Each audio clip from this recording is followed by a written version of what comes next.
검찰 수사심의위원회가 어제 김건희 여사 명품 가방 사건의 불기소 의견을 권고하면서 검찰은 이르면 다음 주 김 여사에게 혐의 없음 처분을 내릴 것으로 보입니다. 수심위는 논의 과정에서 큰 이견이 없었던 것으로 알려졌고 불기소 찬반 의견이 어떻게 나뉘었는지도 공개하지 않기로 했습니다. 박병현 기자입니다.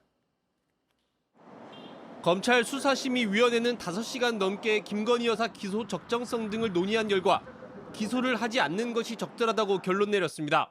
논의 과정에서 일부 위원들이 직무 관련성, 선물 전달 과정 등을 물은 것으로 알려졌으나 불기소 권고엔 큰 이견이 없던 것으로 전해집니다.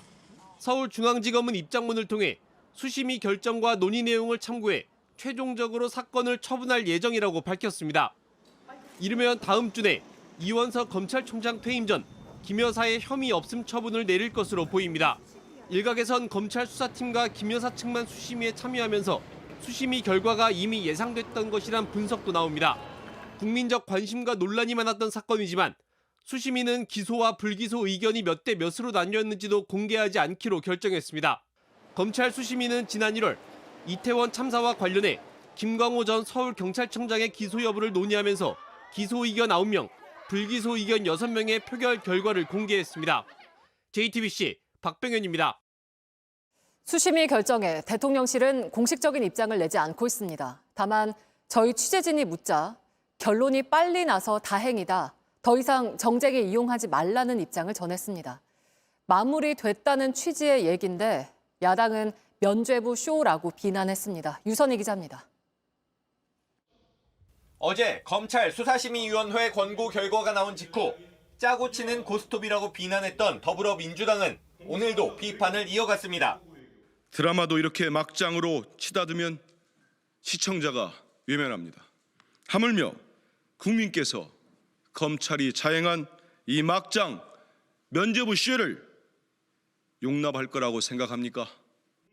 민주당은 김건희 여사에 대한 특검밖에 답이 없다며 수심위가 이번에 판단한 청탁금지법과 뇌물수수 등 혐의에 더해 새롭게 제기된 김 여사의 총선 공천 개입 의혹까지 특검법에 포함시켜 더 속도를 내겠다고 했습니다. 조국 혁신당은 검찰을 겨냥해 국민을 바보로 하냐면서 수심위에 대해선 김 여사의 수심을 안심으로 바꾼 김건희 안심이라고 비판했고 개혁신당도 기대한 국민만 바보로 만든 꼭두각시 검찰의 윤비어천가라고 했습니다. 반면 여당은 수심위 결정을 존중한다면서 야당을 향해 합법적 결론에 대해 무조건적 비판과 정치 공세를 하는 건 법질서의 근간을 훼손하는 거라고 맞섰습니다. 대통령실 관계자는 결론이 빨리 나서 다행이라면서 야당이 더 이상 이 사건을 정쟁으로 이용하거나 국민이 분열되면 안 된다고 말했습니다. JTBC 유선입니다.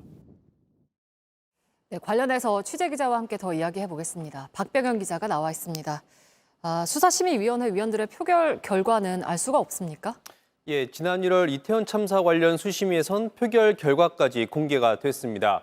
이 표결 결과를 공개할지 말지도 수심위의 의결 사안입니다. 이번 수심위에선 표결 결과를 공개하지 않겠다고 한 것으로 파악이 됐는데 이 수심위 운영 지침에 적힌 1조 목적을 보면 검찰 수심위는 검찰 수사에 대한 국민 신뢰를 제고하기 위해 설치한다는 점이 적혀 있습니다.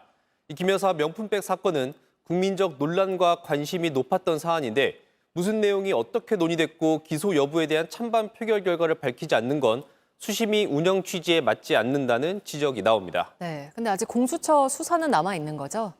예, 명품백 사건은 검찰뿐만 아니라 공수처도 수사 중입니다. 조국 혁신당이 지난 6월 김 여사를 알선수재 등 혐의로 공수처에 고발했기 때문입니다. 요동훈 공수처장이 직접 입장을 밝힌 적도 있습니다. 고소장 제출돼 있는 알선수재 성립 여부에 대해서 검토하겠습니다. 예, 검찰과 수사심의위 모두 혐의 없음 결론을 낸 상태에서 공수처가 다른 결론을 낼 수 있을지는 지켜봐야 할 것 같습니다. 네, 그리고 도이치모터스 주가 조작 사건 관련해서는 검찰 수사가 앞으로 어떻게 이어질까요? 예, 권오수 전 회장 등 주가 조작 사범의 2심 선고가 다음 주 목요일 예정돼 있습니다. 주목해야 할 점은 이 사건 전주 역할을 한 손모 씨에 대해 재판부가 어떤 판단을 내리느냐입니다. 손 씨는 1심에서 무죄가 나왔는데 검찰이 항소심 과정에서 방조 혐의를 추가했습니다. 김 여사는 손 씨와 비슷한 역할을 한 것으로 의심을 받고 있는데 손 씨에 대한 항소심 재판부의 판단을 보고 검찰이 처분 방향을 정할 것으로 보입니다.